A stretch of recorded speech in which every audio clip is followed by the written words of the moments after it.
Well, Boris Johnson has talked about levelling up the UK economy, bringing the wealth of the more deprived areas so they're closer to the wealth of the more affluent areas, without the affluent folks having to pay for it or to lose out. Is that even possible? And what policies along those lines would work? Or was it just a handy slogan to win an election? A rhetorical question, perhaps, that one. I suspect we all know the answer. But the broader question of how you fix regional diversity remains. And we'll look at that today on the Debunking Economics podcast with Steve Keen. I'm Phil Dobbie. Welcome along.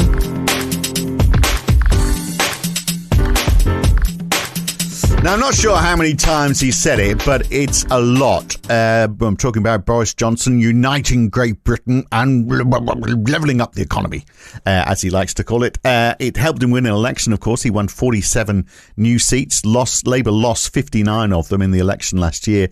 In the northeast of England, a Labour heartland decimated by the Thatcher government thanks to the collapse of the iron and steel industry, the Tories took seats like Darlington, Stockton South and Bishop Auckland. These are staunchly Labour seats that have swung round. Redcar's another one, had a swing of more than 15% to the Tories. Presumably, now a big chunk of it will have been because he promised to get Brexit done without dither or delay.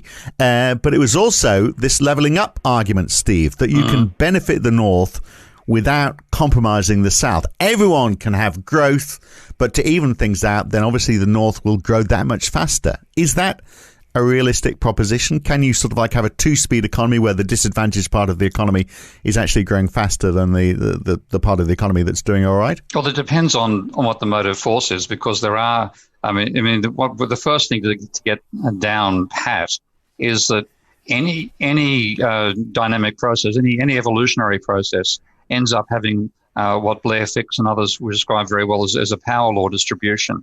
And that is that if you in mathematical terms, they call it a power law. And the way they illustrate is, let's take whatever factor is causing something you put on the x-axis, whatever is the result you put on the y-axis. And if you use logs on both, say the scale goes 1, 10, 100, 1,000, rather than 1, 2, 3, 4, 5. If you do that, what you see is a straight line. And that sort of thing turns up in an enormous number of processes. So like the size of snowflakes and raindrops, the size of earthquakes. If you put the number of earthquakes on the x-axis and the force of the earthquakes on the vertical, it doesn't really matter which one goes where, but they have the log of the number, so 1, 10, 100, 1,000 for the number of earthquakes, and the Richter scale actually is a logarithmic scale itself. So 1, 2, 3, 4, 5, 6 in the Richter scale on the vertical, you'll see a straight line. So there's thousands and thousands of more small earthquakes than there are big earthquakes, but the plot of the relationship is a straight line. And when you apply that to income distribution or wealth distribution, you get the same thing. So what you will get is there will be some highly concentrated place, like, for example, London, which has got many more people and much higher incomes than some other place, like, for example, Newcastle.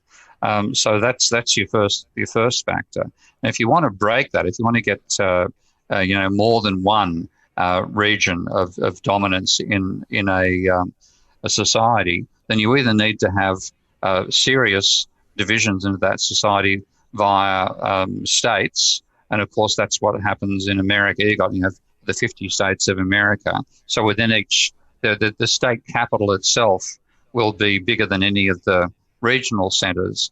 But there's some sort of local distribution network that gives you a local effect, that gives you a broken down power law at the state level as well as the national power law. With the UK, if you got county councils, haven't we? And we did try, what are called growth polls. That's the economic geographer's term for it. Where you get an agglomeration of industries in or near the growth pole, which is what you're talking about with London. Yeah. But it could just as easily be saying, well, okay, let's do it for the northeast of England. Let's have Newcastle as a growth pole, and the benefit of that is going to spread out over the surrounding region. And they sort of tried that in the 80s because they put a lot of money into into Newcastle. They built the 50-mile long metro system to try and help get people into the centre of Newcastle, so that the local retail industry could build up. The problem with that was it decimated Teesside, which was 25 miles to the south, because everyone moved out of Teesside to go up to Newcastle because that's where all the money was. And that's part of the problem, isn't it? If you're doing it because the geography of the UK is so small, you put money into one town, in effect you get towns playing off against each other. Yeah, and that's one of the dilemmas. If in doing it, if you're going to solve, the balance of London versus the rest of the country, so you put up one other site locally, then you might you may end up being lucky and causing something which causes that particular region to grow, but the regions around it will shrink. So it's very hard to avoid the agglomeration effect in a capitalist economy, because again, what grows isn't just the original industry gives you a growth spurt. One of my old colleagues, Doug Noland, who was one of the original bears about the stock market back in before the 2000 crash, Doug used to talk about the sushi effect, and that is that if you have something like, for example, Silicon Valley evolving, so suddenly there's a region which is not New York and it's not Los Angeles and it's not quite San Francisco, so it's a region outside the current growth centers. When it starts to grow, then it grows, of course, because of the computer industry. So you have all these software developers everywhere. But bang, the sushi industry benefits. So it spreads over into other industries in the local area, and that can give you a growth pole for a while. But overwhelmingly, the pressure is that the bigger the city, to some extent, until it starts to be totally dysfunctional, the bigger the city, the more likely that city is to attract all the action. And in London, how large is London compared to the next largest city in the UK? Now you're asking me. Much. The answer to that question is, Steve, much bigger. I don't know the absolute. I don't know the figures, but it's got to be over 10 times, hasn't it? Oh, I don't know. Maybe not quite that much, but certainly, Birmingham is the next biggest, and it is a lot smaller. But then, beyond Birmingham and Manchester, then you are getting into much smaller towns and cities, and that is the problem, of course, because those towns and cities also have large.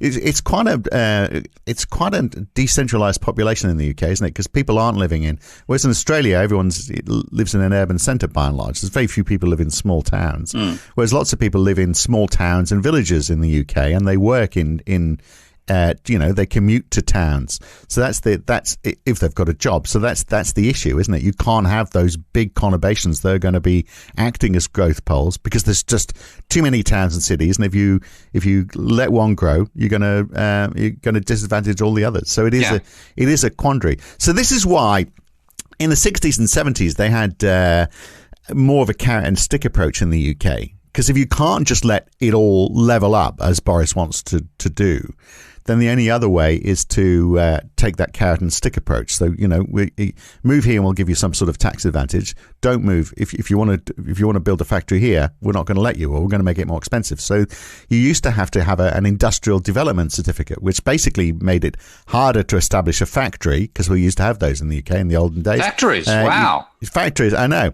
That shows how out of date this policy is now. But if you wanted to establish a factory over a certain area in the south of England, you had to have a bloody good reason. And 1 in 4 applications in what were called non-problem areas were refused. But that is levelling down, isn't it? That's not levelling up. That's levelling down. That's taking away from the wealthy part of the country, hopefully to the advantage of the less wealthy. But there's also the danger that some of those companies may go, well, if we can't be in the southeast, we're going to go to France. Thanks.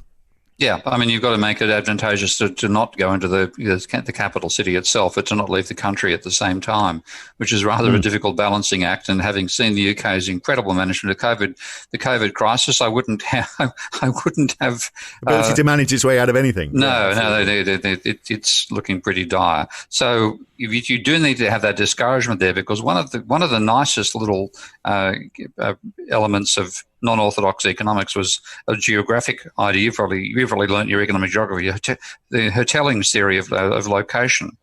Was that something in economic geography? We've spoken about it on the podcast. Yeah, at least twice. This is what the idea of if you're setting up an ice cream stand on a beach, then two people are going to put it right in the center, right next to each other, because they'll get the share of the entire beach. Whereas if you've got a third one, then they'll start to separate out and try and claim more of a geographic monopoly. But I'm not sure. Again, it's the UK is the beach, isn't it? Everyone wants to be in the middle because it's not big enough to spread out. Yeah, but we've got to put a bit of a qualification on that argument as well, because if you do get those sort of agglomerations happening, and this is what we see industrially around the world, industries do start in localized agglomerations. And one of the results of that is you do get innovation. So when you talk about the hoteling example and the ice cream, the idea is, well, if you could force them to be 1/3 and 2/3 location on the beach, then it'd make it easier to walk together to get ice cream. We're talking in a very generic way about ice cream. And I don't know about you, but I'm a bit picky about ice cream. If you're talking the sort of low grade Peters stuff, pardon me, anybody who owns Peters being part of the podcast, then forget it. If you're talking the Bill and Jerry style ice cream, then you've got me as a customer. And Steve's point is that he wouldn't want to walk 2/3 of the way down the beach if that's where the Ben and Jerry's ice cream was. So local monopolies are not necessarily a good thing. Look, it's a complicated question, isn't it? We're going to look at it all in the full version of this podcast, and I think we do sort of nut out the answer. What Boris should be doing if he really wants to bring up the regions in the UK and reduce that regional diversity. To hear it in full, you need to become a supporter of Steve Keen on Patreon. Go to patreon.com/Prof Steve Keen. If you provide $10 or more per month to support Steve's work in debunking economics and providing a new paradigm, then you'll get access to this and all the other podcasts in this series. Or you can go and subscribe at debunkingeconomics.com as well. I'm Phil Dobbie, back again with another one next week. Thanks for listening.